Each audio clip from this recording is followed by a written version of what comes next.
রমজান। ইমানের রঙে রাঙাও হে ভাই, ইমানের রঙে রাঙাও হে ভাই, তোমারি দিল বাগান। রমজান এলো, রমজান এলো, এলো মাহে রমজান। রমজান এলো, রমজান এলো, এলো মাহে রমজান। ইবাদতের মাসে সবাই পুণ্য করো সঞ্চয়, প্রভুর কাছে কেঁদে কেঁদে করো প্রভুর মন জয়। ইবাদতের মাসে সবাই পুণ্য করো সঞ্চয়, প্রভুর কাছে কেঁদে কেঁদে করো প্রভুর মন জয়। তোমার তরে মহান প্রভু, তোমার তরে মহান প্রভু বেহেশতাকে সাজান। রমজান এলো, রমজান এলো, এলো মাহে রমজান। রমজান এলো, রমজান এলো, এলো মাহে রমজান। রোজা রাখো, পড়ো তারাবি, করো তিলাওয়াত, জান্নাতেরি নূরে নূরে করো তোমারি দিল আজাদ। রোজা রাখো, পড়ো তারাবি, করো তিলাওয়াত, জান্নাতেরি নূরে নূরে করো তোমারি দিল আজাদ। মাপ চেয়ে নাও প্রভুর কাছে, মাপ চেয়ে নাও প্রভুর কাছে, শোনো ক্ষমার আজান। রমজান এলো, রমজান এলো, এলো মাহে রমজান। রমজান এলো, রমজান এলো, এলো মাহে রমজান। তওবা করো, তবেই পাবে পাক ঈমানের স্বাদ। শেষ দশকের এতেকাফে খুঁজো কদরের রাত। রমজানে যে না পাই ক্ষমা, রমজানে যে না পাই ক্ষমা, সেই তো নাদান। রমজান এলো, রমজান এলো, এলো মাহে রমজান। রমজান এলো, রমজান এলো, এলো মাহে রমজান।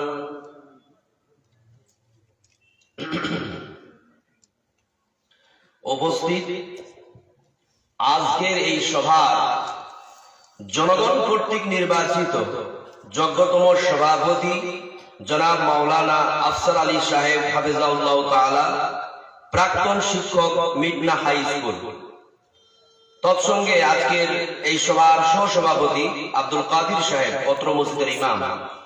উপস্থিত রয়েছেন স্টেজে আর অন্যান্য ওলামায়ে দ্বীন, আমার সামনে বসে থাকা আমার তরুণ যুবক ভাইয়েরা, আমার বাপজিরা, পর্দার অন্তরালে পর্দা নসীরা, আমার মা ও বোনেরা, আপনাদের সকলকেই আমার অন্তরের অন্তরস্থল থেকে, আমার হৃদয়ের গহীন থেকে ইসলামিক সম্ভাষণে জানাই আসসালামু আলাইকুম ওয়া রাহমাতুল্লাহি ওয়া বারাকাতুহু। আপনাদের সকলের উপরে আল্লাহর শান্তি, আল্লাহর রহমত, আল্লাহর বরকত একত্রিত ভাবে বর্ষিত হোক। সকলে বলুন আমিন। সর্বাগ্রে সর্বপ্রথমেই সেই মহান মহিয়ান আল্লাহ তাবারক ওয়া তাআলার প্রশংসা, জিনার আদেশে, জিনার ইচ্ছায় আজ আমরা এই টেকিয়ামোড় জামে মসজিদের উন্নতি কল্পের এক বিরাট ধর্মীয় জালসায় উপস্থিত হওয়ার তৌফিক এনায়েত পেয়েছি। তাই সকলেই একবার আপন অন্তর খুলে পড়ুন আলহামদুলিল্লাহ। তারপরে পরে আমাদের আখিরি নবী, আমাদের শেষ নবী জনাব রাসূলুল্লাহ সাল্লাল্লাহু আলাইহি ওয়াসাল্লামের প্রতি সহস্র শান্তির ধারা অবতীর্ণ হোক। আল্লাহুম্মা সাল্লি আলাইহি ওয়া আল্লাহুম্মা বারিক আলাইহি। ব্রাদার ইসলাম, আমি আমার আলোচনার শুরুতেই আপনাদের মাঝে পবিত্র কোরআনুল কারীম থেকে দুই জায়গা থেকে দুটি আয়াত তেলাওয়াত করেছি এবং দুটো হাদিস পেশ করেছি। কোরআনের আয়াত এবং হাদিস আমাকে যে সাবজেক্টের উপরে, যেই বিষয়ের উপরে, যেই মেথডের উপরে আলোচনা করার জন্য উদ্বুদ্ধ করতেছে, ইনশাআল্লাহ তাআলা আমি সেই সাবজেক্টের উপরে, সেই বিষয়ের উপরে একগুচ্ছ আলোচনা করে দেব। শুধুমাত্র শর্ত হলো যে আপনাদের একটু মন দিয়ে শ্রবণ করা লাগবে। আমি মাইকম্যানকে বলবো একটু সাউন্ড সিস্টেম বাড়িয়ে দিই, আমি দূর থেকে কথা বলবো। মাইকম্যান, আপনি কি মাইকম্যান নেই? আমি কথা বলবো না, ওকে 1 টাকা দিবেন না। আমি কথা বলবো, মাইকম্যান থাকলে কি করবে এখানে বসে? কই মাইকম্যান কোথায় আছো?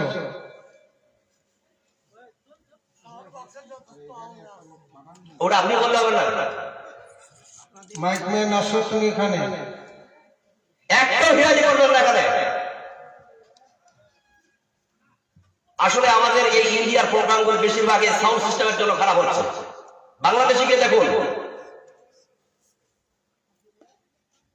সাউন্ড সিস্টেম নিটিং ক্লিন হতে হবে, তবে কি একজন আলোচক আলোচনা করতে পারবে। আমি এখানে গলা ফাটাতে আসি নাই। আমার তরুণ যুবক ভাইরা, আমার ভাবছিরা, বলুন তো এখন আমরা বর্তমান কোন মাসে দাঁড়িয়ে আছি? বলুন, ক্যান এনিওয়ান টেল মি? শাবান মাসে দাঁড়িয়ে আছি। মাশাআল্লাহ, দ্যাট ইজ রাইট অ্যানসার। এখন আমরা শাবান মাসে দাঁড়িয়ে আছি। সামনে আমাদের কোন মাস আসছে? রমজান। তো আল্লাহর নবীর জামানায়, বিশ্ব নবীর জামানায় যখন শাবান মাস আসতো, তখন সাহাবীরা রমজানকে কিভাবে ওয়েলকাম জানাতেন, কিভাবে স্বাগতম জানাতেন? কারো কি জানা আছে? কিভাবে বলুন তো? যখন শাবান মাস আসতো, আমি বলেছি কিভাবে রমজানকে ওয়েলকাম জানাতেন। দেখুন, যখন শাবান মাস আসতো, মন দিয়ে শোনেন আলোচনা, ইনশাআল্লাহ কিছু নিয়ে বাড়ি যেতে পারবে। যখন শাবান মাস আসতো, তখন সাহাবীরা রমজান পর্যন্ত পৌঁছাবার আকুতি, আগ্রহ আর ফরিয়াদ আল্লাহকে জানাতেন। জোরে বলুন সুবহানাল্লাহ। সাহাবীরা আল্লাহকে বলতেন, আল্লাহ, আল্লাহুম্মা বাল্লিগনা রমাদান। আল্লাহ, তুমি আমাদের সুস্থ রাখো, তুমি আমাদের হায়াত বাড়িয়ে দাও, তুমি আমাদেরকে রমজান পর্যন্ত পৌঁছিয়ে দাও। জোরে বলুন সুবহানাল্লাহ। কিন্তু আমরা যদি রমজান মাস আসে তো আমরা ভয় পেয়ে যাই, আমাদের ভয় হয়, আরে রমজান মাস আসছে, সারাদিন না খেয়ে থাকতে হবে, দীর্ঘক্ষণ দাঁড়িয়ে তারাবির নামাজ আদায় করতে হবে, এই ভয় তাদেরকে গ্রাস করে নেয়। কি ঠিক কিনা? দেখুন আমার তরুণ যুবক ভাইরা, আমার বাপজিরা, আমার পর্দার আড়ালে মা ও বোনেরা, গত বছর আমরা অনেকের সাথেই রমজান কাটিয়েছি। তাদের অনেকে আর এখন পৃথিবীতে বেঁচে নেই। যদি আমরা খুশনসিব হই, যদি আমরা ভাগ্যবান হই আর এই রমজান পেয়ে যাই, তাহলে আমরা যেন এই রমজান মাসের প্রত্যেকটা রোজাকে পুঙ্খানুপুঙ্খরূপে গুরুত্ব দিয়ে আদায় করতে পারি। জোরে বলুন আমিন। কি করবেন না? করবেন না? হাত তুলুন, কে কে করবেন? এই রমজান মাসের রোজাগুলো পেলে করবেন তো? মাশাআল্লাহ, আলহামদুলিল্লাহ। আল্লাহ তুমি এদের সকলের হাতকে কবুল করে দাও। দেখুন আমার প্রিয় ভাইয়েরা, আপনারা এটা মনে করবেন যে what ever I do, Allah is watching. আমরা যাই করি না কেন আল্লাহ আমাকে দেখছেন, এই বিশ্বাসটা আপনাকে রাখতে হবে। এই রমজান মাস যদি আমরা পেয়ে যাই, এই রমজান মাসের প্রত্যেকটা রোজাকে গুরুত্ব দিয়ে রাখবো ইনশাআল্লাহ। আমার প্রিয় ভাইয়েরা, এই যে রমজান মাস আমাদের সামনে আছে, এখন আমরা আসন্ন রমজানের অপেক্ষায়।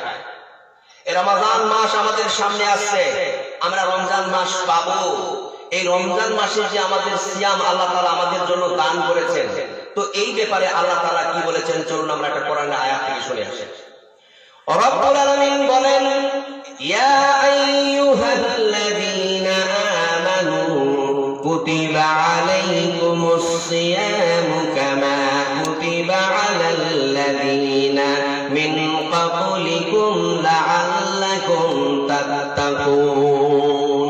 রব্বুল আলামিন বলেন, ওহে বিশ্বাসীরা, তোমাদের উপরে রোজা ফরজ করা হয়েছে, তোমাদের উপরে সিয়ামকে ফরজ করা হয়েছে, যেমনটা তোমাদের পূর্ববর্তীদের উপরে ফরজ করা হয়েছিল।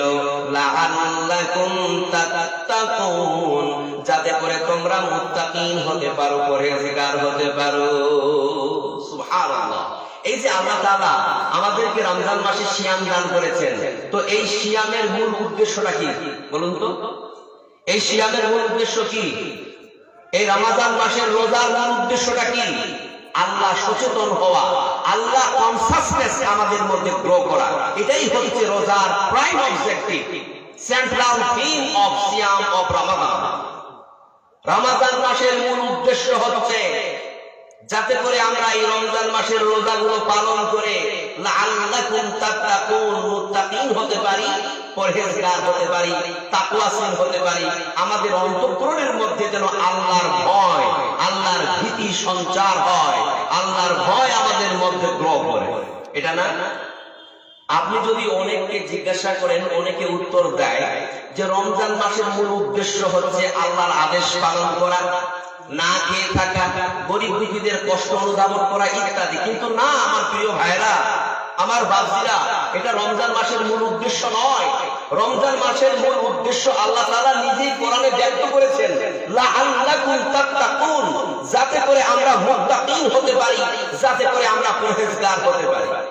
পৃথিবীর মানুষ শুনে রাখো, যদি আমরা এই রমজান মাসে রোজাগুলি পালন করার পরে মুত্তাকিন না হতে পারি, পরহেজগার না হতে পারি, আমরা যদি তাকওয়াশীল না হতে পারি, তাহলে আমাদের এই রমজান মাসের রোজা পালন করে আমাদের কোনো লাভ নাই। আমাদের রোজা রাখা আর না রাখা সমান হয়ে যাবে। রমজান মাসের যদি উদ্দেশ্য পূর্ণ করতে পারেন, সিয়ামের উদ্দেশ্য যদি পূর্ণ করতে পারেন, তবে গিয়ে আপনি এই রমজান মাসের সওয়াব অর্জন করবেন। জোরে বলুন সুবহানাল্লাহ।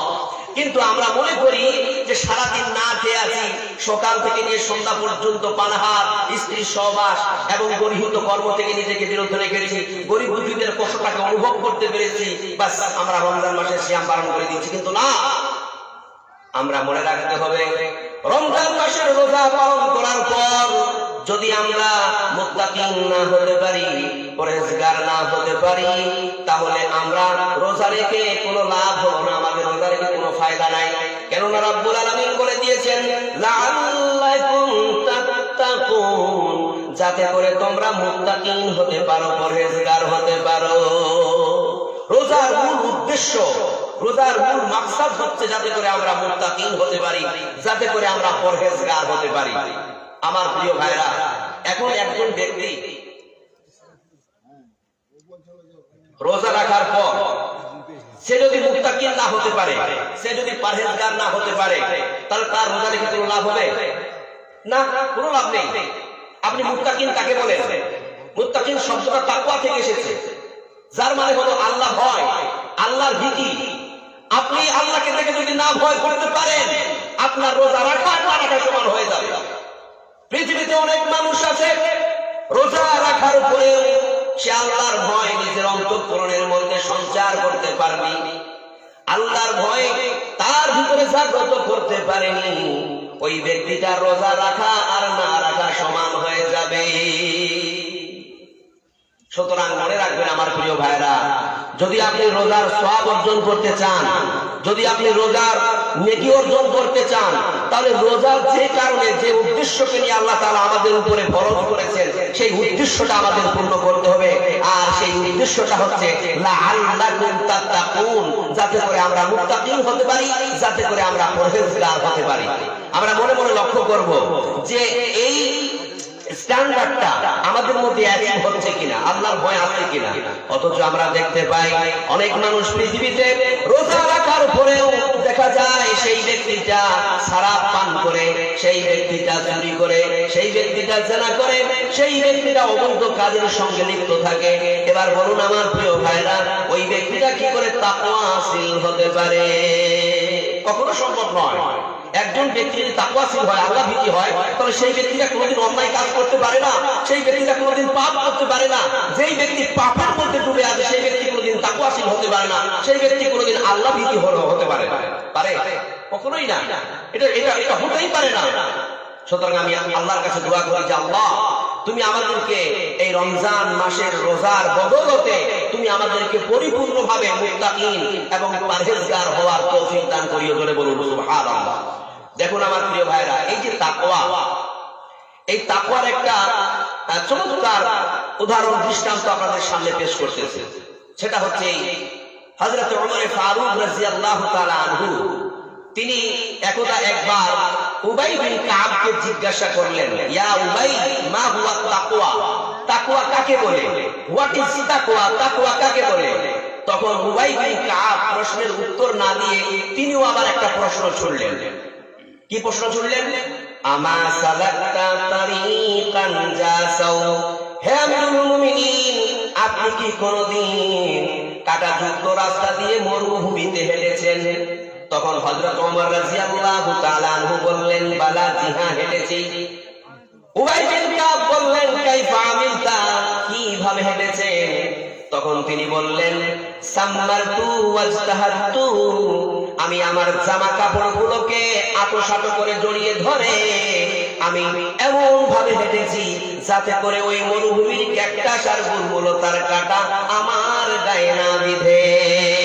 তখন হযরত উবাই বিন কাব বললেন, ইয়া আমিরুল মুমিনিন, আপনি তো ঠিকই জানেন তাকওয়া কাকে বলে। ফাযালিকা হুয়া তাকওয়া, এটাই তো হলো তাকওয়া। জোরে বলুন সুবহানাল্লাহ। তাকওয়ার মানে হলো এই যে আমাদেরকে পৃথিবীতে, দুনিয়াতে এমন ভাবে চলতে হবে, এমন ভাবে চলতে হবে যেমন ভাবে ওই ব্যক্তিটা হযরত ওমর ফারুক রাদিয়াল্লাহু তাআলা আনহু হেঁটেছিলেন। তার মানে যে আপনি কাঁটাযুক্ত রাস্তা দিয়ে হাঁটছেন কিন্তু আপনার গায়ে কাঁটা বিঁধবে না, এরকম টেন্ডেন্সি নিয়ে, এরকম সতর্কতা অবলম্বন করে আপনাকে হাঁটতে হবে। এরই নাম হচ্ছে তাকওয়া।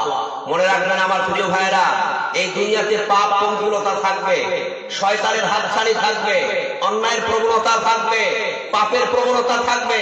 সব কিছুকে দুমড়ে মুচড়ে পিছনে ফেলে দিয়ে সিরাতে মুস্তাকিমের উপরে চলার নামই হলো তাকওয়া। জোরে বলুন সুবহানাল্লাহ। যেই পথ দুনিয়াতে শুরু হয়েছে আর জান্নাতের ভিতরে গিয়ে শেষ হয়ে গেছে। জোরে বলুন সুবহানাল্লাহ। আমরা যেন আল্লাহর এই তাকওয়াশীল হতে পারি এই রমজান মাসের সিয়ামের মাধ্যম দিয়ে। অপারেটর এসএডি কেন কেন আওয়াজ হচ্ছে ভাই? এই কেন কেন একটা আওয়াজ হচ্ছে, মাইক্রোফোন আওয়াজ হচ্ছে, একটু দেখেন। আবার ভলটেজ ওভার হয়ে গেছে আর স্টেটগুলো যেন কমে যাচ্ছে না, ওই জন্য কুশ শব্দটা মারছে।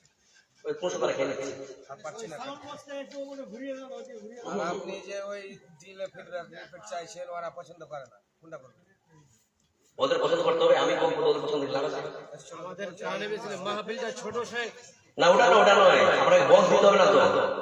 এখানে একটা ঝিনঝিন আওয়াজ আছে, বুঝলেন তো? যাই হোক, শুনুন, আমি বলছিলাম এই রমজান মাসের রোজা, তাই তো? এই রোজার মূল উদ্দেশ্য, সেন্ট্রাল থিম হচ্ছে লাআল্লাকুম তাত্তাকুন, যাতে করে আমরা মুত্তাকিন বা পরহেজগার হতে পারি। হযরত ওমর ফারুক রাদিয়াল্লাহু তাআলা আনহু, তিনি একজন ন্যায়পরায়ণ শাসক ছিলেন, ঠিক কিনা? তিনি একজন ন্যায়পরায়ণ শাসক ছিলেন। তো তিনি কেমন ন্যায়পরায়ণ শাসক ছিলেন তার একটা দৃষ্টান্ত এখান থেকে আমরা তাকওয়ার একটা সংজ্ঞা পাবো ইনশাআল্লাহ।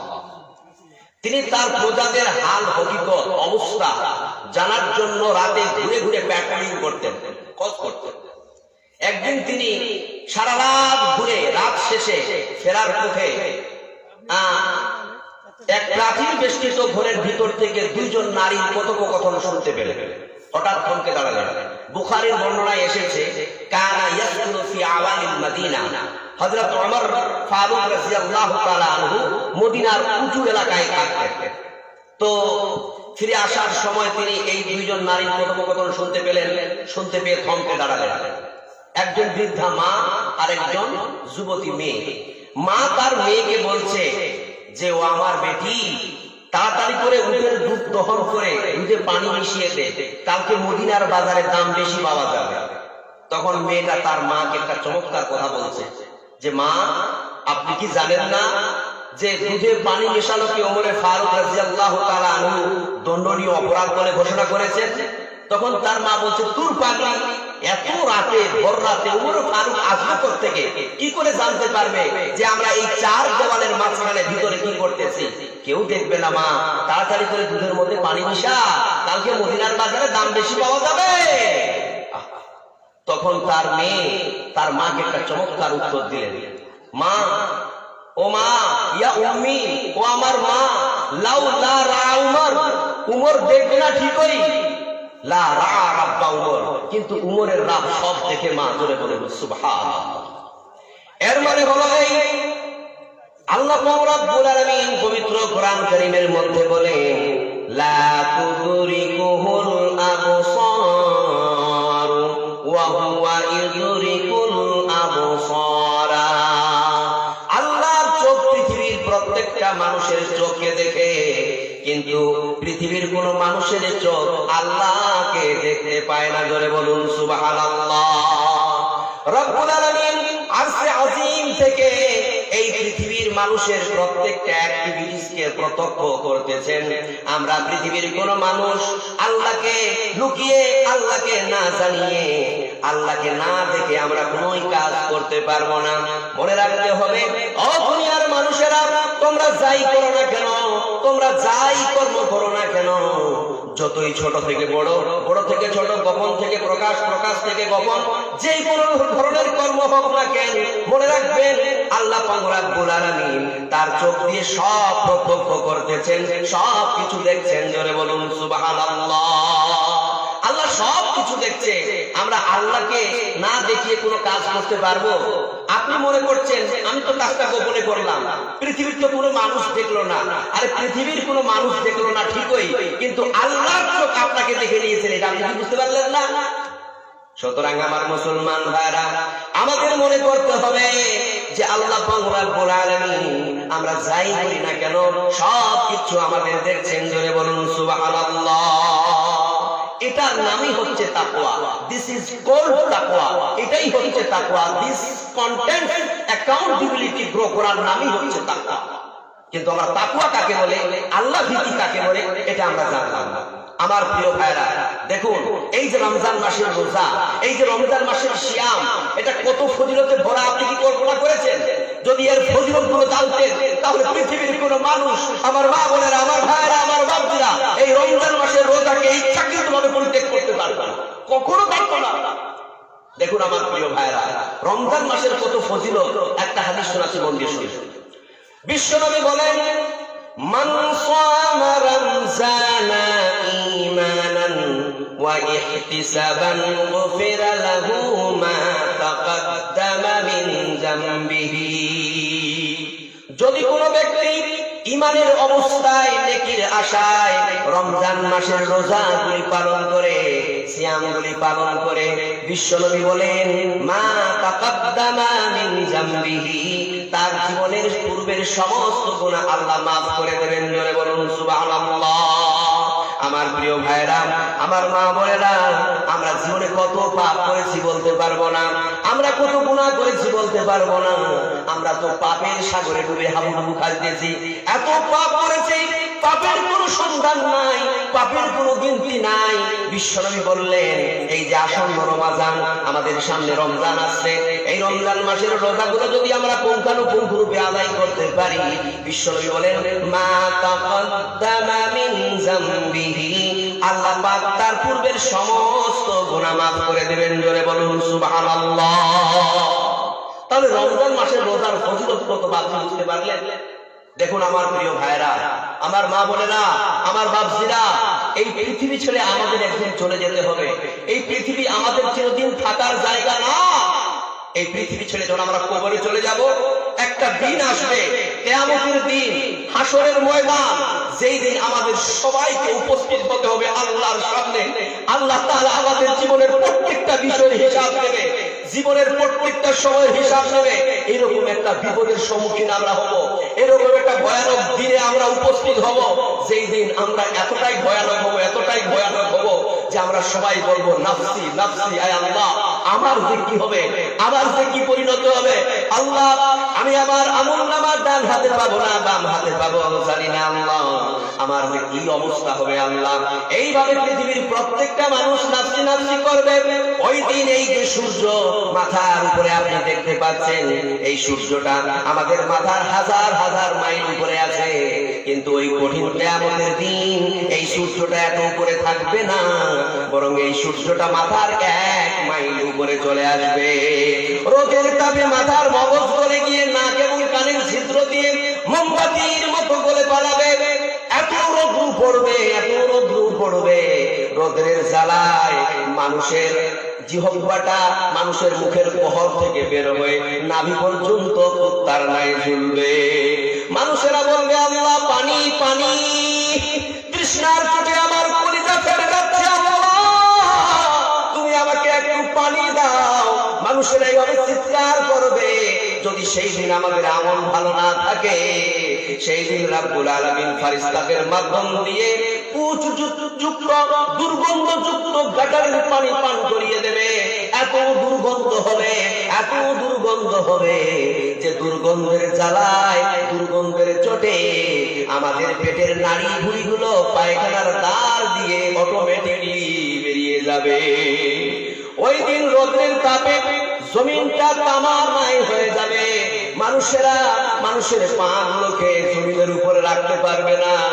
রৌদ্রের তাপে এই যে জমিনটা তামা হয়ে গেছে, পুড়ে তামা হয়ে গেছে, পাটা রাখতে পারবে না, পাগুলো ফোসা পড়ে যাবে। এইরকম পরিস্থিতি হবে। মানুষেরা পাগলের মতো ঘোরাঘুরি করবে, মানুষেরা ছিটফিট করবে।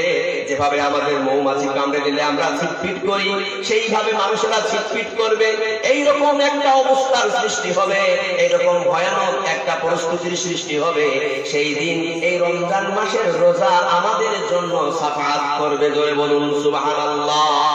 সেই কঠিন দিনে, এইরকম একটা বিপদের দিনে আমাদের সকলের জন্য এই রমজান মাসের রোজা নাজাতের জারিয়া হবে, আমাদের মুক্তির মাধ্যম হবে। জোরে বলুন সুবহানাল্লাহ।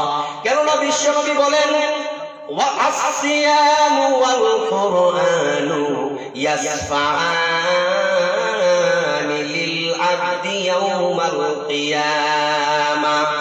রমজান মাসের রোজা আর কোরআন মাজিদ সেই কিয়ামতের দিন বান্দার জন্য সুপারিশ করবে। জোরে বলুন সুবহানাল্লাহ।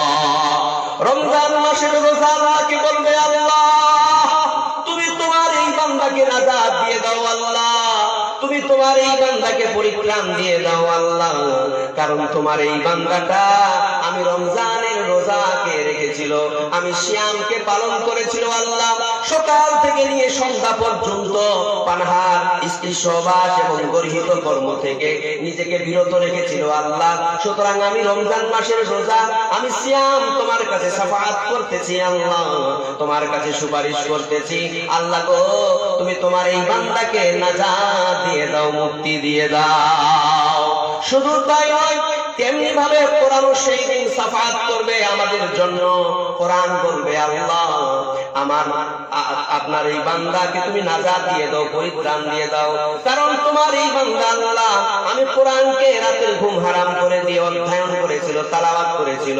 আল্লাহ গো, আমি কোরআন তোমার কাছে সুপারিশ করতেছি, এই কঠিন বিপদের দিনে তোমার এই বান্দাকে তুমি নাজাত দিয়ে দাও। সুতরাং আমার মুসলমান ভাইরা, আমার কেঠিয়া গ্রামের গ্রামবাসীরা, কেঠিয়া গ্রামের আমার তরুণ যুবক ভাইরা, আমার বাপজিরা, যদি ওই কঠিন কিয়ামতের দিন নাজাত পেতে চান, পরিত্রাণ পেতে চান, তাহলে এই যে আমাদের সামনে রমজান মাসের রোজাগুলো আসতেছে, এই রোজাগুলোকে সঠিকভাবে পালন করবেন। দেখবেন এই রমজান মাসের রোজা ওই কঠিন কিয়ামতের দিন আপনার জন্য নাজাতের জারিয়া হয়ে যাবে। রমজান মাসের রোজাগুলো রাখবেন তো? আজকে ওয়াদা পরিকর হন, ওয়াদাবদ্ধ হন যে আল্লাহ এই যে আসন্ন রমজানে আমরা আছি, আমাদের সামনে রমজান, আমরা রমজান মাসের প্রত্যেকটা রোজাকে পুঙ্খানুপুঙ্খরূপে পালন করবো ইনশাআল্লাহ। এই ওয়াদা আল্লাহকে করতে হবে। করার জন্য রাজি আছেন তো? কেউ ছাড়বেন না। ও যুবক ভাইয়েরা মনে করবেন না যে রমজান মাসের রোজাগুলো রাখবো, দুবলা পাতলা হয়ে যাব, শরীর খারাপ হয়ে যাবে না। আপনি রাখবেন, এই রমজান মাসের রোজা আপনার শরীরে ঘাটতি আনবে না, বরং আপনার শরীরকে আরো স্ট্রং করবে ইনশাআল্লাহ। আল্লাহ। সুতরাং আমার প্রিয় ভাইরা, এই রমজান মাসে রোজা রাখবেন। দেখুন, এই যে আমরা পৃথিবীতে এখন বর্তমানে আছি, আমরা মরার পরে একটা জায়গায় যাব, অন্তিম একটা জায়গা আমাদের হবে পরকাল।